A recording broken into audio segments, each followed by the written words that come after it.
पुन्हा एकदा स्वागत आहे तुमचं आपल्या नवीन व्लॉगमध्ये. एक हिडन प्लेस आहे, तिकडं आपण चाललेलो आहे.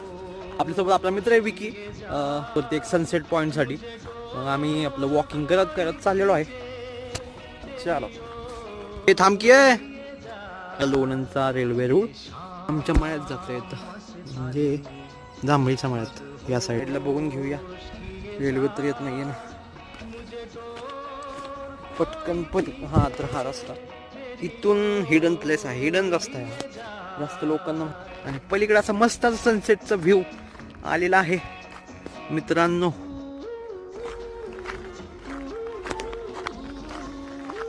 सो गाईज आपण पोहोचलेलो आहे आपल्या हिडन प्लेसच्या जवळ आणि तुम्ही माझ्या मागे बघू शकता सुंदर असा सनसेट झालेला आहे. संध्याकाळचे वाजलेले आहेत 6:30. अगोदर ते जे आहे तिकडे ते वेअर हाऊस आहे लोणंदचं. लोण आहे हा सुंदर असा सनसेट.